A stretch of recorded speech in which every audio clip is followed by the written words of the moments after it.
I'm David. And this is At the Disney Movies with the Hearts. And today's movie is Herbie Goes Bananas. Yes, Herbie Goes Bananas. Buenos dias, come on, try a pat on the back, a wink of the eye. That's what friends are for, and remember this charo.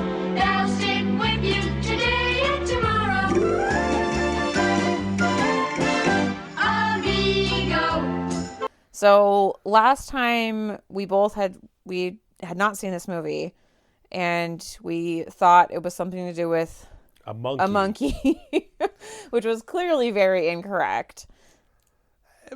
No, there was Child, monkey, it's close enough. Well, kind of. But so I knew, the only thing I knew sort of was that Herbie was a car and that it like had a mind of its own. Oh, I knew it was a bug. I knew it had a mind of its own. I didn't realize it was quite that much of a mind of its own. No, I did know that because I think I've seen the original Lovebug at some point in my life, which was the original movie, but I don't really remember anything about it. And I certainly had not seen this real gem that we just uncovered. So do you want to read the synopsis? Yeah, the synopsis goes, while transporting Herbie from Puerto Vallarta to Brazil for an auto race, things get complicated by a stowaway in Herbie's trunk, an orphan who's stolen an Incan treasure map from a criminal in hot pursuit. That is...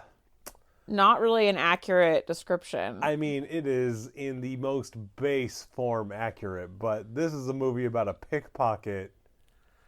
So do we want to talk through the scenes kind of like we did last time? No, let's try and break down what it's like. Let's give an actual synopsis. I mean, this is a movie about a pickpocket who stows away in a crazy car. Yeah, that's true. But he does have the treasure map. That's correct. Even though I thought he had film, which I guess the map was all in the film. Yeah. So there's like these bad guys who are trying to steal Incan treasure, and the pickpocket like pickpockets them, and he takes the map, but he doesn't realize it. So then they're trying to find him. And then there's like these two guys who are F minuses. What do you mean by F minuses?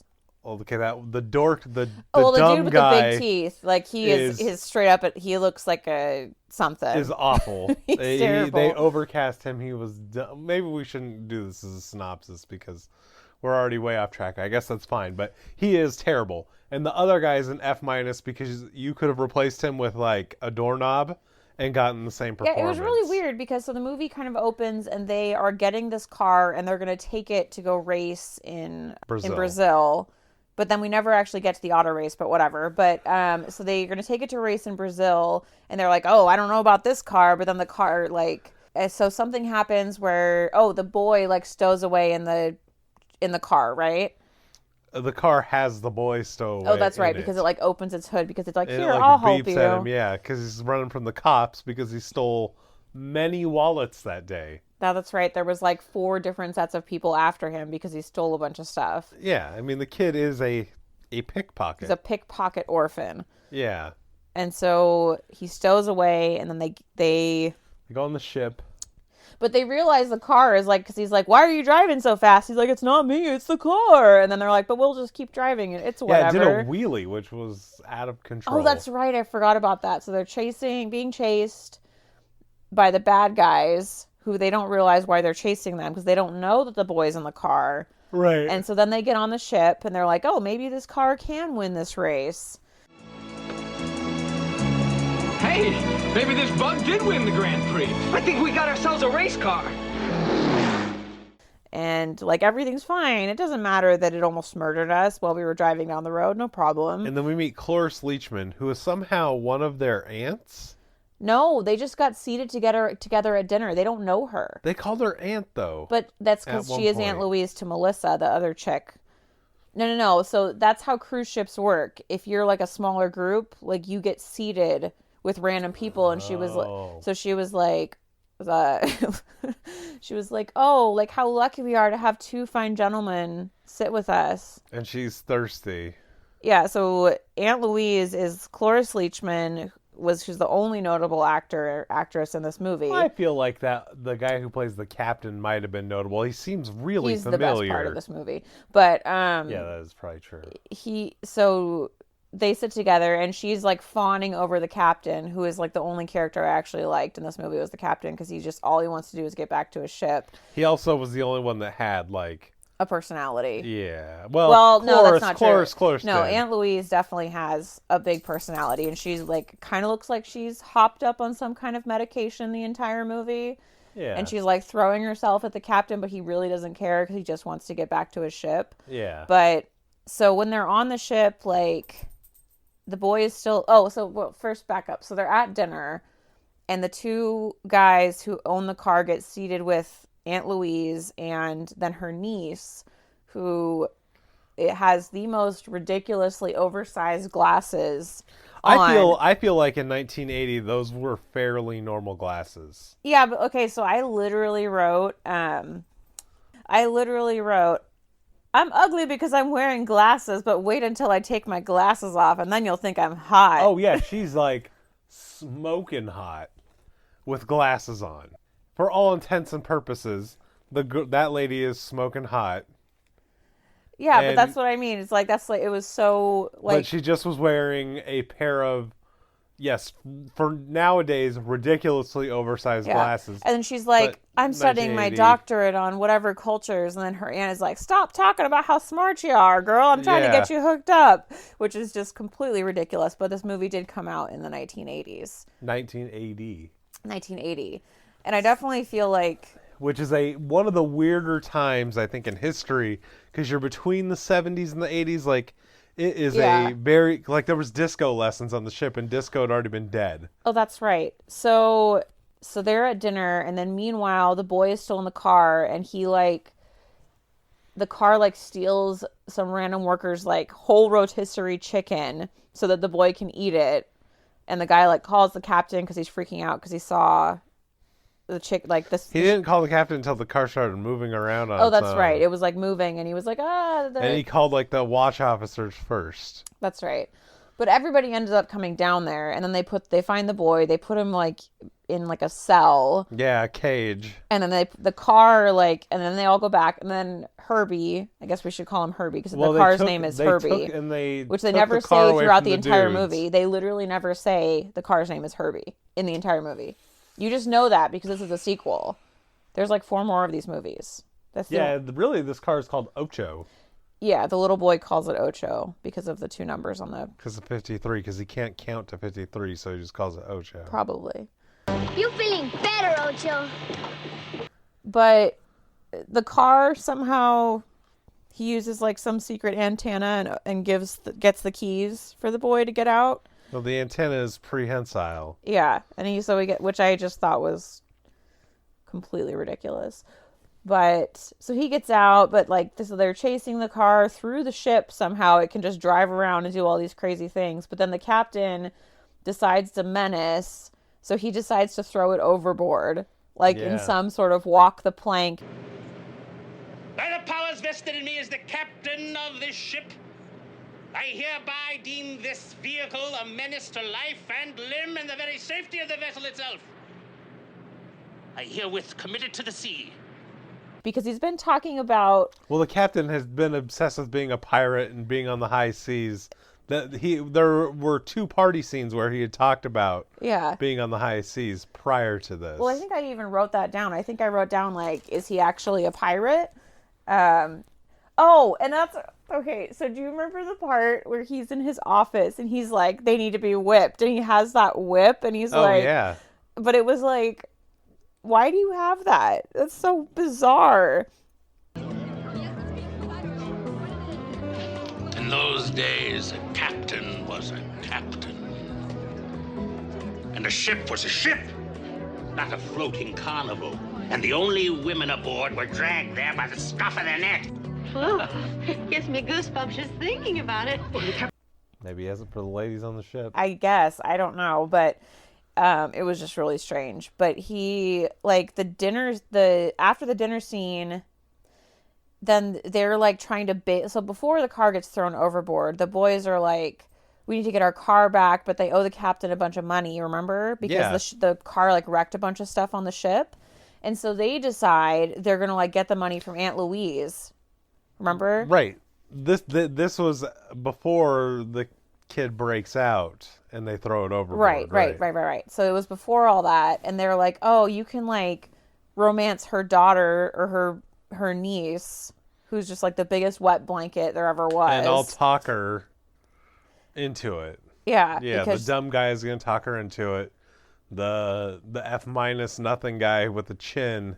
He does have a big chin. Is going to romance the lady. Yeah, because then they go to the costume party. Or there's, like, a scene on a ship that there's, like, a costume party. Yeah. Costume party dances. This is why I don't want to go on a cruise ship. That's literally what I wrote. Because that's a thing that they probably do. But, and then the guy,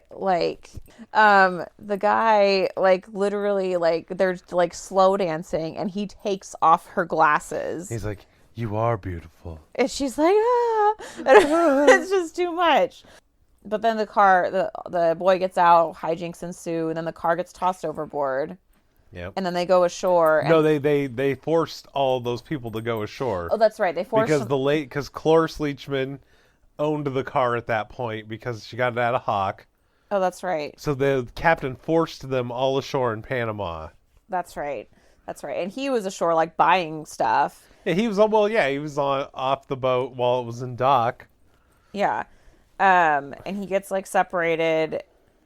And Herbie comes floating up the Panama Canal. Oh, that's right. Yeah, that's how they get Herbie back. Herbie, while everybody's off the ship, Herbie comes up, floating up the canal. For some reason, our young Paco is fishing on the river or in the canal or something. Yeah, because he, like, gets away. Yeah, he gets off the ship, and then the rich guys, the bad guys who are trying to get the treasure map, see him, and they try to chase him, but he gets away again. And then our stereotypical bad guys, all wearing very fancy suits, by the way, I might add. Yeah, fancy suits, no guns. You know, the one guy, they didn't have a gun the entire movie. Yeah, I couldn't tell if he was supposed to be Italian or Jewish, but he always had a cigarette in his mouth, always, even when they were running, which I found hilarious. He did. Oh, did he have one? Okay, I don't know. Yeah, he did have one always. But then Paco, the little pickpocket, once they get Herbie out. Or he's by himself, he gets Herbie out, and then he just... Well, they get him out with the donkeys and, like, the guys in town. Oh, yeah, and the guys in town are going to get him. They get it out. There's a funeral for the car because it dies on the shore of the river for some reason. But then it's able to start again. During the funeral, during the funeral, it decides that it's not dead as Paco's walking away, and it's coughing itself back to life, and those guys that pulled it out...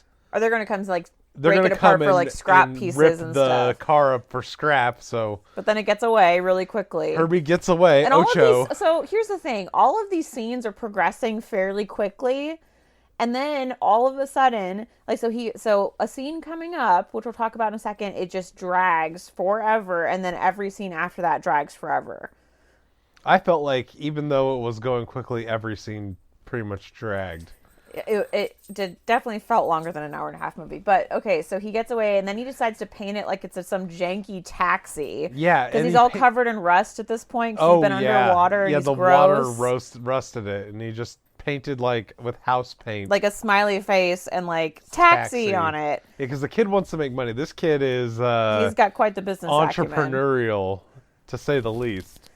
Yeah, and so that's right, because he had the taxi. He's trying to get away from the bad guys still, because they catch up with him. And then the Aunt Louise character is, like, buying flowers or something, and she tries to get in the taxi. And then the captain also gets in the taxi. She wasn't buying flowers. She was buying other stuff. Her hat was ridiculously made out of gigantic flowers. She had, like, a bouquet of flowers. Look, she has one in the picture there. Oh, yeah, maybe she does. Yeah, no, she had a ridiculous hat that had flowers, but she also had a bouquet of flowers. Okay, yeah. But they both get in the taxi, and then they're together. At the same time. Because they somehow both managed to get into the taxi butt first, which I don't even know how that works. Yeah, that doesn't happen. Well, they both were carrying a lot of stuff, so that's probably why. But how would you get in butt first like that? Like I don't know, like... I don't know. I have no idea. It was just an awkward scene. But then they're like, "Oh, you!" Yeah, because the captain did not like this lady as he was, even though she was like, "Oh, it's you," because she was super happy to be running into him. Yeah, because she's crazy. Yeah. But then this is where the movie really started to slow down for me, because they go and they're in the bad guys are pursuing Herbie or Ocho, and they go into a bullfighting ring. Oh yeah. And Herbie decides he's going to be a bullfighter. There's literally a whole sequence where he's fighting. Which, if you're watching on Disney Plus, that's the scene that you're sort of seeing. Yeah. And that's really where it becomes, where you really start to realize that it's Paco's car. Like, this movie has nothing to do with Pete and Davey. No, that's what was weird. Who own the car. Yeah, like, you realize at that point, though, that, oh, no. This movie is about a pickpocket and his car. Yeah, it's not about the anybody else. Them going to the auto race or anything like that. But the part where they're doing the bullfighting, it was horrible. Was so painful to watch, because the car literally gets one of those. I don't know what the correct term is. The what's the thing that the bullfighters wave around? The blanket looking. Yeah, I don't know what it's called either. Called. The cape? I always thought it was a cape. Yeah, it probably is a cape, but it was like pink, which I thought it was always red. It's pink and yellow, yeah, which is, maybe that's right, but it did strike me as strange as well. But then the car was like doing donuts with it, and the bull was just like chasing it, and the car got like hydros because it was able to like bounce and jump. Yeah, it was pretty ridiculous, but it went on for a very long time. I honestly thought that was going to be the end of the movie, because I thought that it had dragged on so much that we were there. It was really long, but then like and during this scene, the bull knocks over the bad guy's gigantic Lincoln by hitting it one time. Oh yeah, it like turned it up on its side. Yeah. But it hit the bug and it chased the bad guys out. Yeah, and it hits the little bug, and the little bug's like, "Oh, no big deal." Which, if a bull was able to knock a car over, the bug would be number one on the list. Oh, and meanwhile, the two, Pete and the guy with the big teeth. What's DJ. DJ, was his name DJ? So Pete and DJ, they meet up with Melissa again, because they see Herbie racing down the road before he gets to the bullfight with the Aunt Louise and the captain and the kid. So she like hijacks a bus, and she bought it for $340 bucks. $350, because I want to find out. It was $340. $340? Yeah. I wrote down $350. Why did I write down $350? I don't know. But how? So I want to find out how much. Like 300 and it is. I did write down 340. You're right. How much? $340 is in pesos in 1980. Like, I wonder how much money that actually was the equivalent. That seemed actually like a lot to me, especially for a broken down bus. Like that, it's supposed to seem like a lot, because I think she's super wealthy because of her aunt. But also, like, I just want to know how much that is. Like, what the worth now, and then Right. I don't know how we would figure that out, but I'm curious. Why is there bullfighting? Why?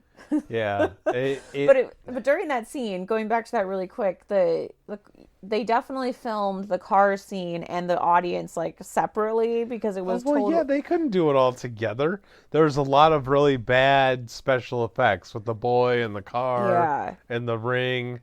I felt like even from the very opening of the movie, this felt lower budget than like Swiss Family Robinson did, and then even then Bullwhip Griffin. This felt like lower budget. I feel like the filming probably was very low budget. Even when the movie opens, it's all like shaking. It's shaking, and the what do you call it? Like the words on the screen, the opening credits were just really low quality. Like, it just wasn't the same up to the usual standards. Which I think kind of makes sense to me, because there's like, in the 70s, there's 3 Herbie movies and then 1 in the late 60s, which is the Lovebug. Like, this is like of money grabs. Like, and it's clear why they didn't make another one for another like 20 years after this, because this is insane. So after the bullfighting, he gets away, but then he ends up... they all get away. All get away. Chloris Leechman, the captain, Yeah, so they drive away, but then they still capture the little boy because I was like, they used a plane to find Herbie. Yeah, they use a plane, but then they hide in that like bar, and then I literally wrote, "Dang, that's messed up," because it's just a little light kidnapping in a Central American country. But the bartender is just like watching it happen. He's like, "Oh well," like literally his face was like, "Oh, that's what whatever." That's probably like one of the least bad things that guy saw that day. Like, that's true. Oh, here's some white guys kidnapping a little kid. Yeah, I'll just keep that to myself. Yeah, but I literally wrote, "Dang, that's messed up," because he just watched it happen. But also in real life, they probably wouldn't have kept that kid alive. Oh, no. As soon as they got the film, they would have just like thrown him out of the airplane. Yeah, which I thought was strange. But well, yeah, even though they abandoned him at the gold site, which is the next scene. I mean, they fly the plane to the gold, and then Herbie, so they bought that $340 bus. It breaks down in some other town. But then Herbie picks them up. And Herbie goes and picks up the whole crew. At this point, the bus had picked up Chloris Leechman and the captain as well. Yeah, it picked up Chloris Leechman, the captain, and then it picked up the two... No, it already had the two boys and Melissa. Oh, that's right, and Melissa. They pick up Chloris Leechman and the captain after their bullfight ring experience. They're just on the road somewhere, away from the bullfighting ring. That's right. The bus picks them up. Then they break down. Herbie picks them up. And they go to the Incan ruins to get the gold. Well, first they're like desperately trying to find like the cat. Like before, like Herbie picks them up. I just remember the captain is like desperately trying. He's like calling people on the phone. Oh, he's trying to get a message to his ship. And then he tries to like hire a pigeon to send a message, which was completely the phone ridiculous. signal was pretty good. The Sun Princess. Tell the mate I've been stranded in Timbio. The Sun Princess. It's a ship. Sheep? Now, Sheep? no, not a sheep. It's a ship. Bueno, Now, princesa. not sheep. That's baba. This is toot Pero toot. tú comprendo, ¿no? What do you mean, no comprende? The pigeon, he's like, yeah, I guess. Yeah, this will work. But yeah, they go to like an Incan ruin because the bad guys have the boy and he's still there, which I'm like, you just need the map. Why do you even have him? And they pull out this giant like gold thing that takes 3 of them to carry it at some points. If that thing was a piece of gold that big, all 3 of them couldn't carry it. Gold is heavy as hell. Yeah, it was. They like popped it off, and then they were like, "Oh, what about the boy?" And the guy's like, "Oh, just leave him. He's not going anywhere." And the guy's like, "I don't feel good about leaving him there." Because it seemed like I couldn't tell if that was because the guy wanted to kill the kid or... Like he felt bad. Or if he felt bad, but there was nothing to suggest that anybody felt bad about anything. That's true. Including even the kid about pickpocketing people. No, that not kid at all. Is not a good kid. Because what happens next when they come and pick up the kid and they're trying to... Or no, they got the gold back. Remember? Because they covered the car in bananas so the guys wouldn't see them. Because they were taking the gold. Herbie got it when they showed up to the Incan ruins. Before those guys could load the gold on the plane, Herbie swallowed the gold in its front trunk. And then they drove away. And then they covered the car in bananas, which was completely ridiculous. And they go to some Incan studies person because that's who you'd go to tell instead of the cops. No, you'd go to the police. Really, you'd just take that piece of gold on your own. And I mean, probably, especially in 1980. Like, I mean, maybe not Chloris Leechman because she's already rich and maybe doesn't care. But... Wow, yeah, the car covered in bananas because then the bad guys are actually there and they take the gold. Paco is in the car with bananas and it chases them. Well, he was selling the bananas. That's right. While they were inside, that kid was just like, he popped out and he's like, "Bananas for sale, very cheap." Because I was like, oh, he's really smart. He knows how to make some money. He's not smart. He just, who even said those are his bananas to sell? I mean, but he's always looking for how to make some money. Yeah. But they're trying to load the gold into the plane, and then Herbie just starts throwing bananas at them. Yeah, and I started dying laughing because they started slipping on the bananas. Yeah, they started mushing up the bananas, slipping all over themselves, dropping that gigantic ridiculous gold thing. But then one of them was like holding it, and I Yeah, was like, by okay, himself. so clearly it's not really that heavy if one of you is holding it. Yeah, and then the other guy, the third guy who was missing the whole time. The third guy. No, he wasn't. No, he was when they were doing all the chasing and stuff. That third guy was the chasing, nowhere to be found. Yeah, that's right. Then all of a sudden, the third guy is back with the airplane. And then we have probably the most ridiculous part of the whole movie, where Herbie is like chasing the plane before it's trying to take off, and like bites their tail with its hood and like stops it from taking off and breaks it Multiple times it stops it from taking off, like because that gigantic gold medallion is rolling around in the stupid airplane. And then at one point the wings of the plane fall off, and the guy is like, go faster, and he's like, oh, something's wrong with the oil, I don't want to ruin my plane. Right, when it has no wings. Supposed to be the huge joke right there, like the oh, and it just landed with a thud. That was just that was kind of the cap on the movie to me. Oh no, the cap on the movie was so everyone say they saved the day, blah, blah. The bad guys are caught by the police. But then they're back on a ship. Yeah. And Chloris Leechman's dancing. And the captain is like wearing pants now. He's not wearing his tiny white shorts anymore. He's wearing like black serious pants. And he's like, it's the most beautiful thing I've ever seen. And then he like pushes her aside and he's like, look at that ship. That was my favorite part of the whole movie. Big old-timey ship. Big old full sails. He's like, any man should be put in dry dock if he doesn't want this one under him. Which was like a kind of naughty joke. Yeah. Because she thinks he's talking about her, and then she's like, oh, and then she finally accepts it. And then magically at the end, like the kid is going to be the race car driver. Yeah, the kid becomes and they're in the like race car some driver. suite, and I'm like, how'd you get the car up there? Cruise ships are kind of tiny. Car can go wherever it wants. Yeah, but the hallways in cruise ships are not that big. Did you see the way the tires turn on that car? I mean, that is true. They like turn to the side once. because he did a bow at the end of the bullfighting scene. Yeah. I mean, this movie did not really have a lot of... but that's basically the whole story. But this movie did not really have a lot of redeeming qualities about it. No. It was pretty bad. No. Like, they only had one song... And it was terrible. It was so terrible. I think I wrote down... It was the friendship song. Yeah, it was, I bet you a banana mañana you'll have a new friend. Yeah, there you go. Foreshadowing our banana adventure with Car.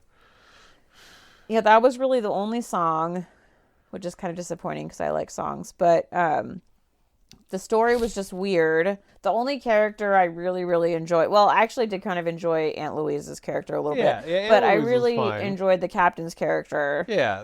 Especially at the very end. The captain, the whole time, the captain was a good character. It's like, I just want to go back to my ship. I don't care about all of this other stuff. The young chicken dudes were all three F minuses. Yeah, they have like no personality and could have been replaced by anybody. And the one guy, he's like, oh, we're just not compatible. Like after he felt bad about deceiving her, and she hears that, and then at the very end, oh, now we're gonna kind of be together. Maybe, but it was very ambiguous. I don't know. And like, I didn't really like. You almost could have left them out of the movie entirely. I'm really unsure, other than just the car belonging to them at the beginning. Yeah, that's really like all there could it have was just for. been one of them.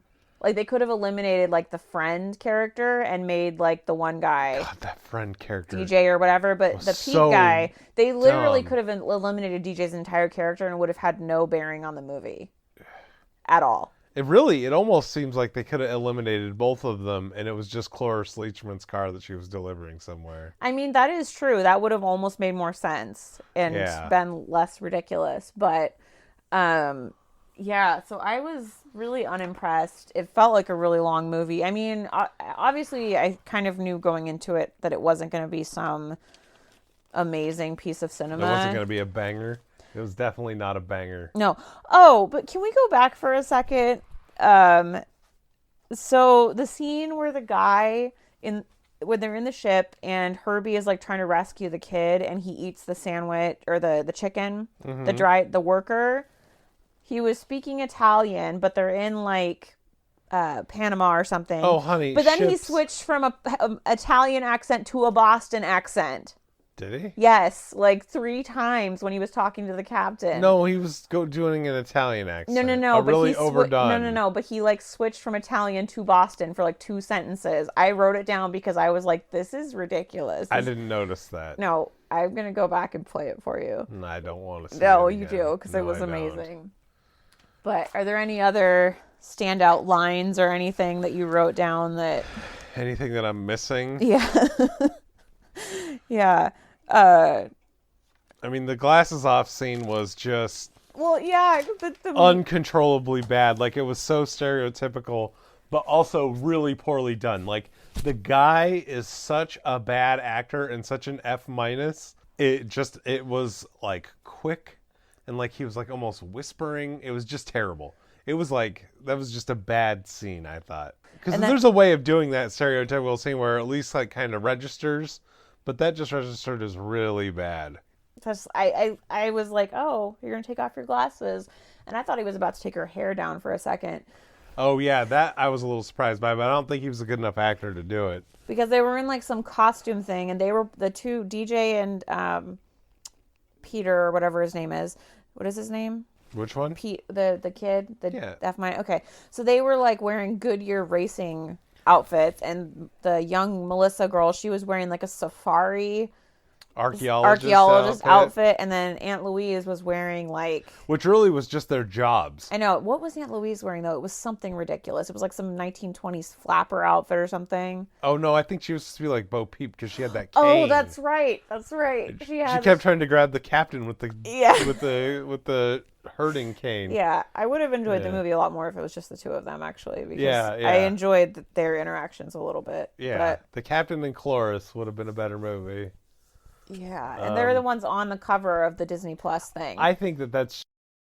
Well, maybe not. I mean, they are probably the only 2 known actors. I'm sure that guy's known, whoever he is. So wait, what's your score for this movie? Do I have to go first? I'll go first. Wait, So, who went first last time? It doesn't matter. Because mine's going to be pretty low. Like, as ridiculous as it is, and I would say if you are bored sometime, watch 20 or 30 minutes of this. I'm not saying that I'm upset that we had to watch it, because like my life is better now that I've seen it. I don't know if my life is better. I don't know if it's worse. But the score, because the movie is not good. Oh no, it's really bad. Like, I think it's worse than Bull of Griffin, and that's saying a lot. Oh, it's way worse than Bull of Griffin was at least entertaining for most of it. This movie is not. This movie's like a 30% in my mind. And so are you going to give it a 30%? I'm going to give it a 30%. I would say watch some of it just to watch Chloris Leechman and the captain. Really, you could almost fast forward most of the other scenes and you wouldn't miss jack. The kid being a pickpocket in the beginning was kind of cool, but yeah.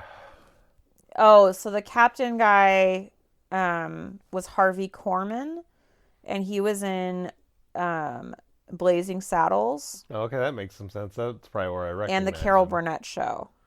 Oh, yeah. I guess that would be where I'd recognize him. So he's a comedic actor. Yeah, he's in... Oh, That and he makes was on the sense. Love Boat. I wonder if he was the captain on the Love Boat. He was Harvey Wills, Emmett Stokes, and Cabot Fairfield. Oh, I don't know anything about the Love Boat. I don't either. But he played various characters on the Carol Burnett Show. He had his own show for 1 year called the Harvey Korman Show. What year was that? 1977, 1978. So he was a big name at this time. Oh, yeah. And he was in the Munsters. He was in the Flintstones. He was the voice of the Great Gazoo in the Flintstones. Oh, wow. So this guy's really a comedic actor. He was on the Lucy Show. No wonder he's so good. Yeah, so he was in a lot of stuff, and I really enjoyed And I don't him know quite a what bit. Chloris Leechman's on, but she was good. She's been in a lot of stuff. I feel like this might be incorrect. I feel like she was in Steel Magnolias, but now I don't know. Oh, but that'd be like way later than this. But now I gotta look what her most... Because I know her, and I know her face, and I've seen her in a lot of things. But, so she was... Oh, she was in Young Frankenstein. Oh, so she's a comedic actor too, and Mary Tyler Moore. Okay. So she's been in a ton of stuff. Probably not lately, but during like the 70s and 80s. Oh, there's no way she's still alive, is she? And she was Phyllis. She had her own sitcom. Oh, did she? Yeah. No, she's still alive, I'm pretty sure. That's pretty good. Yeah. But yeah, she had her own sitcom from 75 to 77. So both of these people had just had their own television shows. So really, we were right. This movie should have been about them, like, mostly. Yeah. And they kind of ruined it by making it about Paco and the car. That's the problem. And so, okay, you give this movie 30%. Which I think is being generous. You can't deny how good the captain and Chloris Leechman are. No, I know. I was actually going to give this movie a 25%. That's fair. That's fine. 25%. Because I really just although it entertained me in the way of like how bad it was, but multiple times throughout the movie, I was like, somebody saw my hand off. I was like, this is really, really boring, and but I am glad that we watched it. But let me go to Rotten Tomatoes and see what the Rotten Tomatoes score is, and then we can do our next. I bet it's not that far from our scores. It was so bad. There's not that many people could have liked this movie. I mean, let's be honest. And you understand that there's like 4 more Herbie movies, right? Yeah, that hurts my feelings, but hopefully we don't get them like... Oh, what do you think the Rotten Tomatoes score was? Like I said, I think it's something close to ours. Our scores. It was 37%. So yeah, it was. That's surprising. They actually rated it higher than we did. So that's good on you, I guess. And I just was scrolling down, and there was one comment under the Rotten Tomatoes. This is the corniest and least funny of Disney's Lovebug series. So there's that to look forward to. I'd believe that. So maybe we got the worst one out of the way. So it's time to pick another movie. Oh my God, this part makes me so nervous, by the way. It makes me really nervous. But okay, go. Do you need me to pull up the list? No, I have it up. Okay. We got number 351. Ooh, so that's going to be a really new one. Which is Dun, dun, dun, dun, dun. Frankenweenie. Oh, okay. I don't know what this is. I haven't seen that, but I know what it is. I remember when it came out, but I haven't seen it. So it's a Halloween movie? Yeah, and it's animated. Okay. That's all I know about. And wait, what do you think it's about first? Because I kind of think I know what I have no idea. I've never heard of it. So what would you guess it's about? All I know it's about 2012. I'd say it's a Frankenstein wiener dog. I think you are correct. Oh, I think it's about a dog that's Frankenstein. So that shouldn't be too bad, actually, because it's more modern, I guess. So we will watch Frankenweenie next time. If you want to, watch Frankenweenie and then come back and hear about it all from us. So by the time this goes up, everything will be up. Our website, all that stuff will be up. So go ahead and subscribe, share to @the_Disney_movies. With the hearts. Well, the Instagram is just @the_Disney_movies. And the website is @the_Disneymovies.com. So go ahead and check out all those things. And I'm Kelly. I'm David. And thanks for listening. Bye.